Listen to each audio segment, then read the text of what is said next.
Hola oyentes de Radio Sefarad y bienvenidos a este informativo que comentará Jorge. ¿Qué tal? ¿Qué tal, Alejandro? Comenzamos por los titulares del día.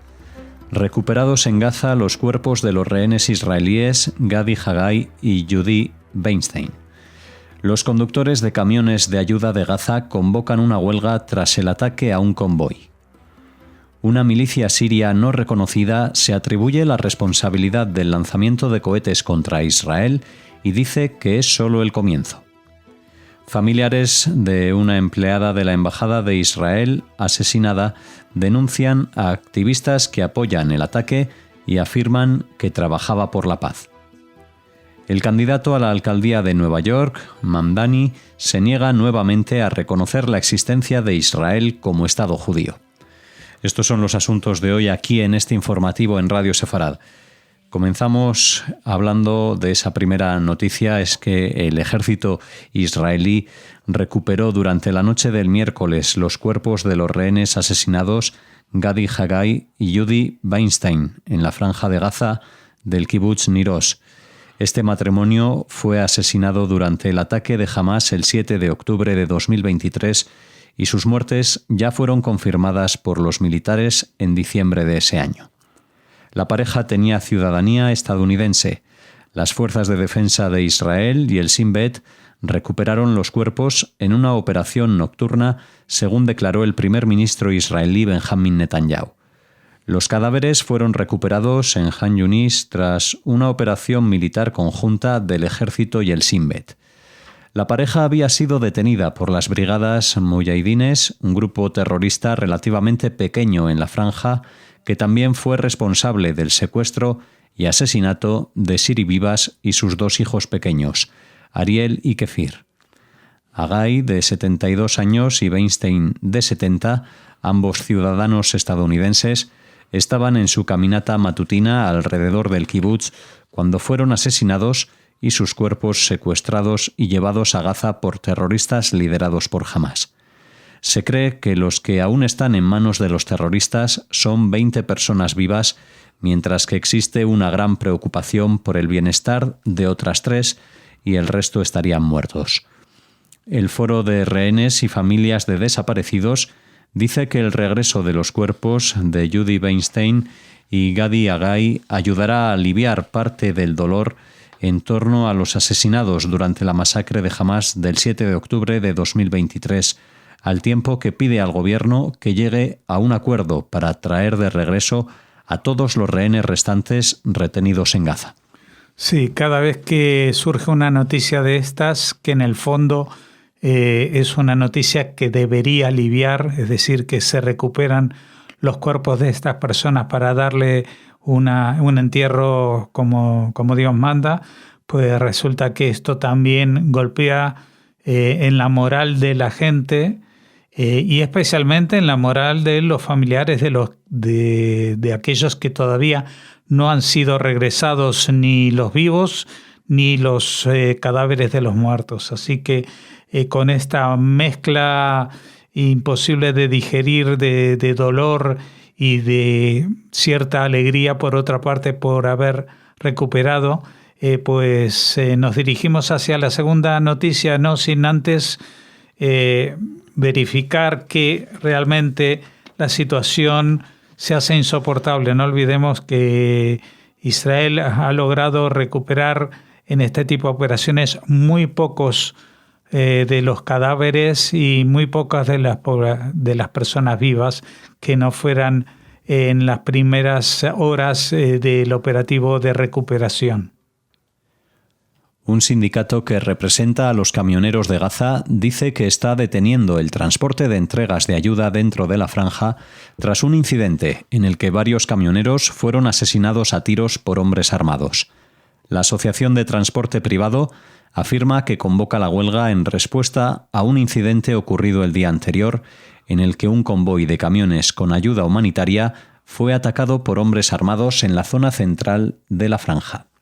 Según un comunicado del sindicato, varios conductores fueron asesinados a tiros en la zona de Deir al-Balá, mientras que otros resultaron heridos y secuestrados.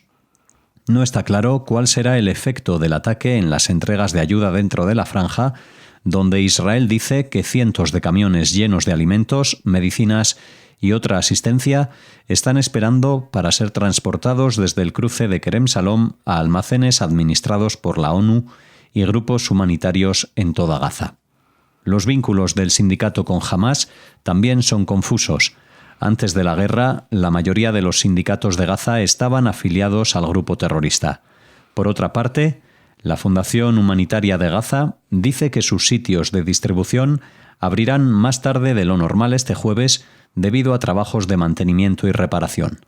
La fundación no abrió sus centros el miércoles tras 8 días consecutivos de funcionamiento. El cierre se implementó para realizar labores logísticas y así alojar de forma más segura a más palestinos en los puntos de distribución. También al respecto, el coordinador de actividades gubernamentales en los territorios, COGAT, en sus siglas, del Ministerio de Defensa israelí, anunció que 88 camiones de ayuda humanitaria que transportaban harina y alimentos entraron a la Franja de Gaza.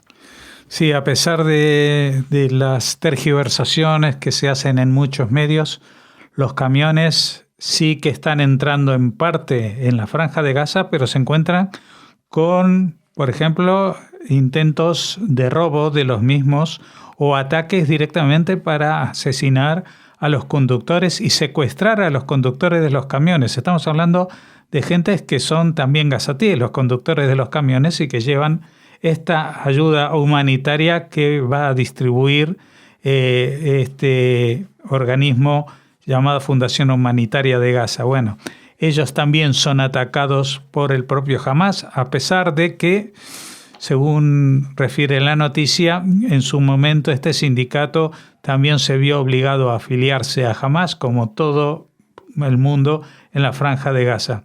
Así que se confunde muchas veces el tema de que Israel interrumpe la entrega de ayuda humanitaria cuando en realidad lo que están interrumpiendo la ayuda humanitaria, el flujo de la ayuda humanitaria, es la propia organización Hamás, que lo que quiere es robarla y ser los que repartan esa ayuda para conseguir así seguir esclavizando a la población para sus fines que no son otros de hacerse con el poder, primero en la Franja de Gaza, y sus fines esenciales en el sentido de la esencia de la existencia de este grupo es acabar con toda presencia de no musulmanes en tierras que ellos consideran sagradas porque estuvieron allí durante algunos siglos, aunque antes que ellos estuvieron muchos más siglos los judíos, que son los que ahora ocupan ese territorio que se llama Israel. Un portavoz del Frente de Resistencia Islámica, una nueva milicia no reconocida en Siria, asume la responsabilidad del lanzamiento de cohetes contra Israel el martes y promete que fue solo el comienzo de la lucha del grupo contra Israel. Junto con el Frente de Resistencia Islámica, un grupo autodenominado Brigada Mohammed Deif también se ha declarado responsable del ataque. Ninguna de estas afirmaciones pudo verificarse de inmediato. El portavoz dice en una grabación que el lanzamiento de cohetes fue una respuesta a las masacres de Israel en Palestina, los ataques diarios de Israel en Siria y la ola de normalización entre el actual régimen sirio e Israel. Bueno, en Oriente Medio, cuando aparece un nuevo grupo, y en este caso son 2 nuevos grupos que se alían para cometer un atentado, pues aparecen con nuevos nombres como si fueran salidos de la nada y después desaparecen también de la escena completamente. Os voy a recordar un dato. En el año 2006, tras el final, o 2007, tras el final de la Segunda Guerra del Líbano, cuando el sur de ese país estaba dominado por Hezbollah, pues se estableció un ejército internacional de Naciones Unidas para controlar que el grupo Hezbollah se alejaba sus arsenales 40 kilómetros de la frontera de Israel.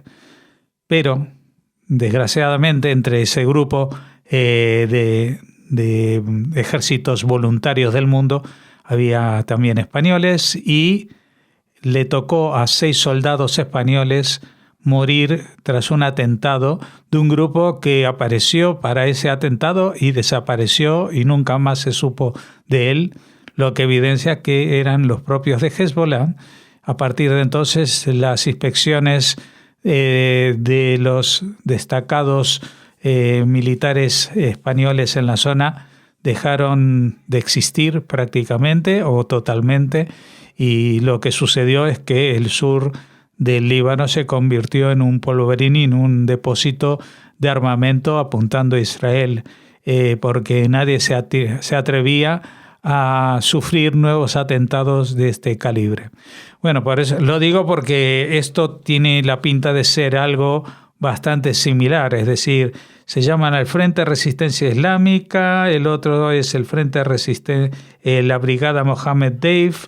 Bueno, a mí esto me suena que son gente de Hamas y de Hezbollah que se hallan por situaciones parecidas o diferentes, pero que se aunan en el tema de Siria, que estaban protegidos por el régimen anterior en Siria, que ahora no lo están por este régimen, y que para ganarse cierto apoyo popular pues aparecen como los vengadores de la patria siria, y lo que hacen para demostrar su fidelidad a la bandera siria es atacar a Israel.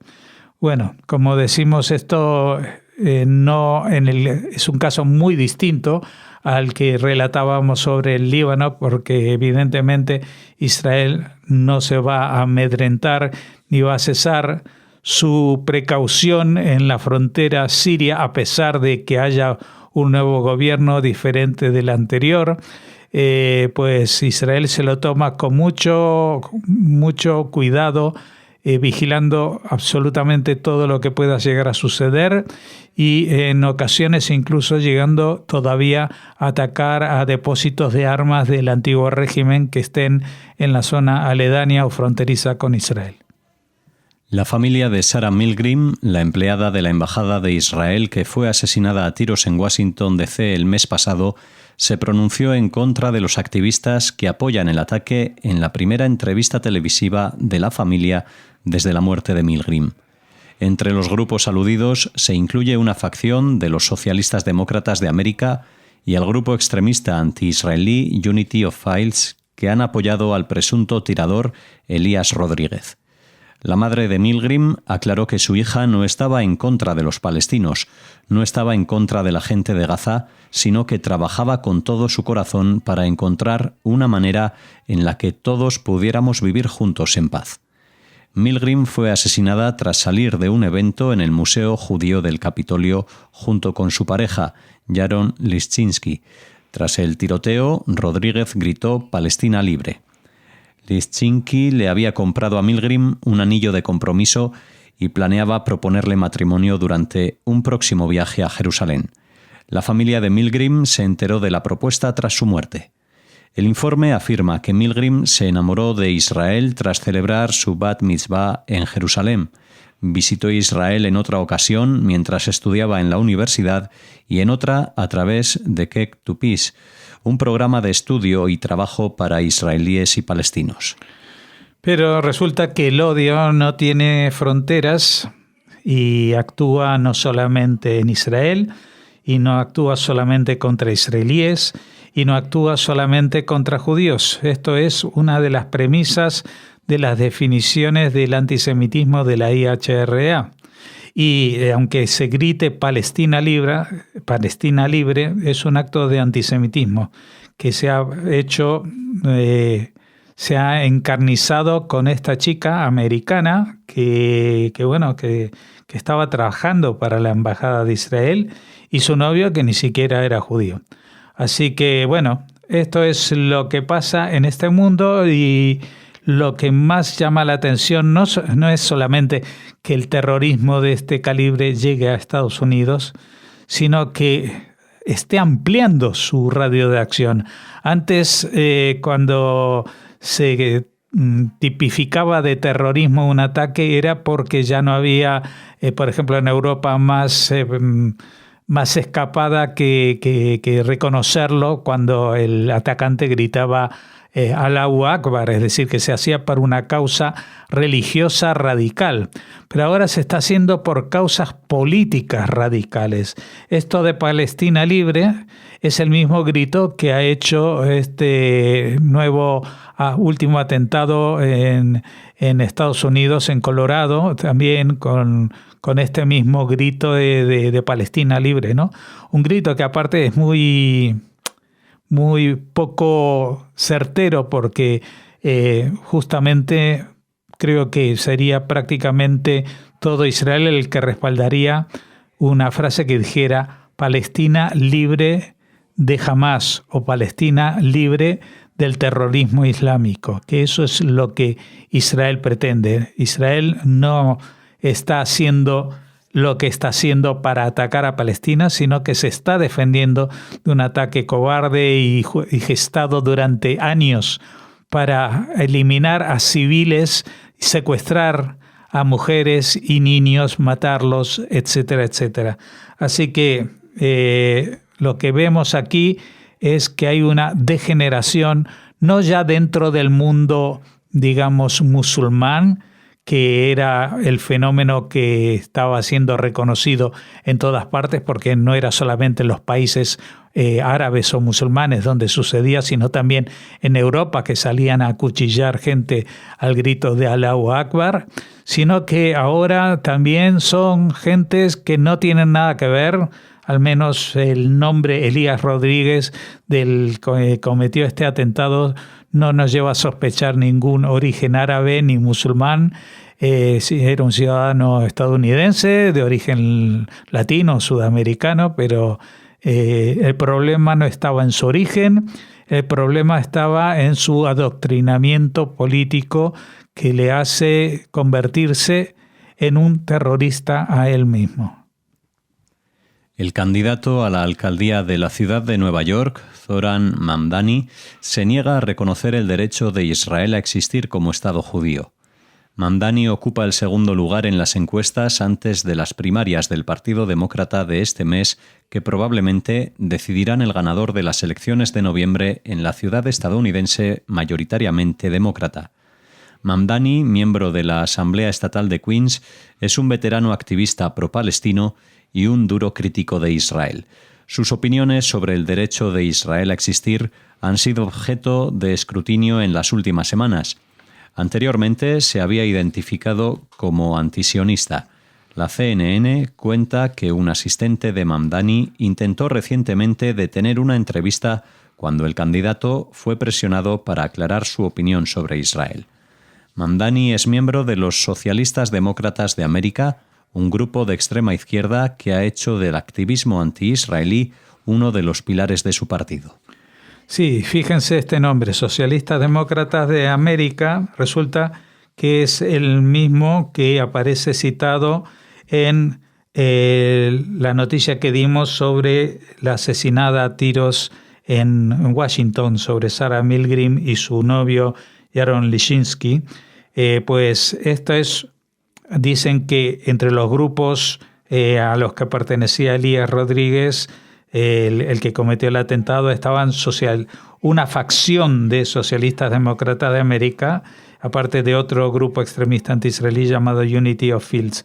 Pero volvemos a este nombre, Socialistas Demócratas de América, para dar noticia de que un candidato a la alcaldía de la ciudad de Nueva York es miembro de este grupo. Es un grupo de extrema izquierda que ha hecho del activismo anti-israelí uno de los pilares de este partido. Es decir, que estamos viendo cómo no solamente la degeneración o en vías del terrorismo la vemos en la izquierda más extrema y fuera del contexto americano, sino que hoy en día estas opciones se han vuelto casi parte del mainstream. Es decir, que este personaje, Mamdani, se presente a las elecciones en Nueva York, en la alcaldía de Nueva York, y es el segundo lugar que ocupa, porque solamente él es el que representa a todo el Partido Demócrata. Bueno, yo quiero aquí dar una opinión personal.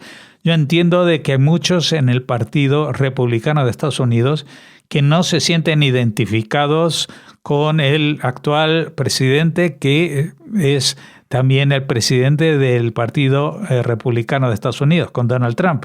Pero ¿qué pasa con los demócratas de Estados Unidos?